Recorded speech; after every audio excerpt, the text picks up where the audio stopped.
नमस्कार। मैं डॉक्टर उज्ज्वल आलोक, भारतीय भाषा केंद्र, जवाहरलाल नेहरू विश्वविद्यालय, नई दिल्ली से हिंदी मुक्स परियोजना के अंतर्गत हम हिंदी साहित्य इतिहास के लिए प्रयोगवाद पर बात कर रहे हैं। पिछले वीडियो में हमने प्रयोगवाद के प्रादुर्भाव के बारे में जाना। इस वीडियो में हम प्रयोगवाद की जो प्रवृत्तियां हैं उन प्रवृत्तियों के बारे में जानेंगे। प्रयोगवादी कविता में वस्तु और शिल्प के स्तर पर अनेक प्रवृत्तियां जो हैं वह दिखती हैं, जो कवियों के दर्शन और चिंतन के परिणाम स्वरूप कमोबेश जो सारे प्रयोगवादी कवि हैं उनकी कविताओं में दिखाई पड़ती है, जिनमें पहली है गहन व्यक्तिकता। गहन व्यक्तिकता प्रयोगवाद की सबसे बड़ी विशेषता है। व्यक्तिकता के कारण व्यक्तिवाद की चरम परिणति, जहां अहम का भाव पूर्ण रूप से आ जाता है, वह प्रयोगवादी कविताओं में स्पष्ट रूप से दिखाई पड़ता है। इन कविताओं में व्यक्तिकता की जो अभिव्यंजना है वह अनेक प्रकार से हुई है। सामान्यतः यह भी कहा जा सकता है कि रचनाकार की अनुभूति ही जो है वह सर्वानुभूति बनकर काव्य के रूप में हमारे सामने उपस्थित होती है। प्रयोगवादी कवियों ने नितांत व्यक्तिक अनुभव और भावनाओं को ही काव्य के रूप में अभिव्यक्त किया है।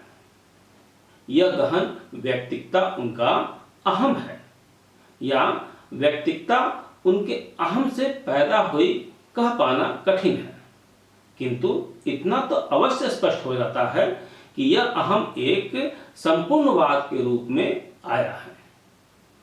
प्रयोगवादी कवि जीवन की कटुता और विषमता से जो है उससे त्रस्त होकर स्वयं को समाज से बिल्कुल काट लिया है और एकाकी भाव विचार में अनुरक्त हो अत्यधिक व्यक्तिक होता चला गया है। वैसे तो छायावाद में भी व्यक्तिकता दिखाई पड़ती है, किंतु यहाँ का व्यक्ति समष्टि से भिन्न नहीं है। उसकी भावना उदात्त और लोकव्यापी है। प्रयोगवादी कवि गहन व्यक्तिकता के कारण अहम से ग्रस्त है, जिसका प्रभाव प्रयोगवाद के सभी कवियों की रचनाओं में दिखाई देता है। नरेश कुमार ने अहम को अपनी कविता में खूब विस्तार दिया है। उनकी कविता की पंक्ति है, विश्व के इस रेत वन पर मैं अहम का मेघ हूं, क्या नहीं तुम देखते, आज मेरे कंधे पर गगन बैठा हुआ है। आगे तो हिंदी कविता के अहमनिष्ठ व्यक्तिवादी कविता के लिए मुख्य रूप से जाने जाते हैं, किंतु इन्होंने व्यक्तिक सत्ता को समष्टि सत्ता के लिए नकारा नहीं है। उनका यह मानना है कि प्रयोगवादी कवि जब इस गहन व्यक्तिकता के परिधि से उबर नहीं जाता, उसका कल्याण संभव नहीं है। हरी घास पर क्षण भर, कितनी शांति, छंद है यह फूल आदि रचनाओं के माध्यम से अज्ञे ने कवि को अहम से मुक्त होने के लिए प्रेरित किया है। बावरा अहेरी नामक उनके कविता में उन्होंने लिखा है, यह दीप अकेला स्नेह भरा है, गर्व भरा मदमाता पर इसको भी पंक्ति को दे दो। प्रयोगवादी कवि यह अवश्य जान गए थे कि अगर अहम का भाव का जो है परित्याग न किया जाए तो अंदर ही अंदर घातक कुंठा का जो भाव है वह पैदा हो जाएगा। यही नहीं, प्रयोगवादी कवियों का यह भी मानना था कि अति समाजवादी होना भी जरूरी नहीं है, क्योंकि भले ही समाज हर व्यक्ति के लिए महत्वपूर्ण हो, किंतु व्यक्ति का अस्तित्व समाज में नगण्य नहीं है, वह अपने आप में पूर्ण है। साधारण नगर के साधारण परिवार में मेरा जन्म हुआ, बचपन बीता अति साधारण खान पान, तब मैं एकाग्र मन जुट गया ग्रंथों में, मुझे परीक्षाओं में विलक्षण श्रेय मिला। इस प्रकार प्रयोगवादी कवियों ने अपनी जो कविताएं हैं उन कविताओं में व्यक्ति की जो सत्ता है और अहम के साथ समष्टि की संगति को प्रस्तुत किया है। जो दूसरी प्रवृत्ति है अनास्था की भावना, प्रयोगवादी कवि कुछ प्रेरणाओं और परिस्थितियों के कारण अहमवादी और व्यक्तिवादी बन गए। फलस्वरूप उनकी जो दृष्टि है संसार के प्रति अनास्था से भर गई। इन्होंने साहित्य के परंपरागत मूल्यों के साथ साथ समाज एवं जीवन के अनेक परंपरागत मूल्यों के प्रति अपनी जो अनास्था है उसको अभिव्यक्त किया। इसी अनास्था ने प्रयोगवादी कवियों के हृदय में निराशा, कुंठा, पाप बोध, वेदना और पराजय की भावना भी भर दिया। साथ ही इन पर पाश्चात्य साहित्य का भी बहुत असर दिखाई पड़ता है, जिसके कारण उनकी कविताओं में इन भावों को जबरदस्ती आरोपित करने का प्रयास भी किया जाने लगा है। अज्ञे सर्वेश्वर दयाल सक्सेना, प्रभाकर माचवे, मुक्तिबोध, ये जो कवि हैं, इन कवियों ने अपने काव्य में अनास्था की भावना का खूब चित्रण किया है। अज्ञे ने अपने आसपास के वातावरण तक को नकारते हुए अनास्था का भाव प्रकट किया है। बचना है चांदनी शीत, छूट वह आकाश का, निर्वात गहन विस्तार, शिशिर की राका निशा की, शांति है निस्सार। दूर वह सब शांति, वह शीत भव्यता, वह शून्य अवलोक का विस्तार।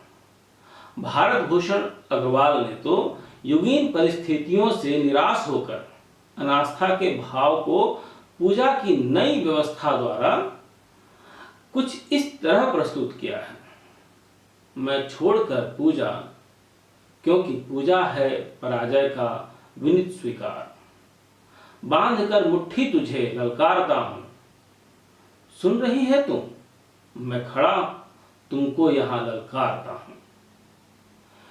इसके अलावा आप देखेंगे कि मुक्तिबोध की आशक्त, प्रभाकर माचवे की 4 पंक्तियां, कपाली, ये जो रचनाएं हैं, इन रचनाओं के माध्यम से अनास्था की इस व्यापक भावना के उद्वेग को नई नकारात्मकता के साथ देखा जा सकता है। अगली जो प्रवृत्ति है वह है अतिशय बौद्धिकता।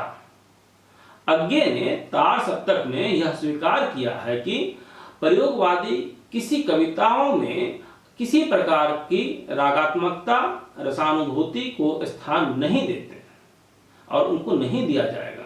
इसे हम प्रयोगवादी कविता की अन्य विशेषता के रूप में देख सकते हैं।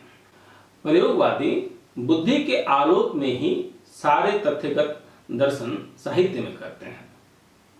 प्रयोगवादी काव्य का गद्यवत होना इसी बौद्धिकता का ही परिणाम है। धर्मवीर भारती के अनुसार प्रयोगवादी कविता में भावना है, किंतु हर भावना के सामने प्रश्न चिन्ह लगा हुआ है। सांस्कृतिक ढांचा जो है वह चरमरा उठा है और यह प्रश्न चिन्ह इसी की ध्वनि मात्र है। कवि हमेशा तर्क का सहारा लेता है।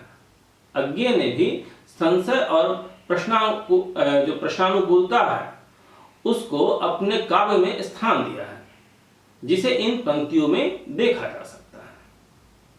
चलो उठें अब तक हम थे बंधु और रह बैठे तो लोग कहेंगे, धुंधले में दुबके दो प्रेमी बैठे हैं।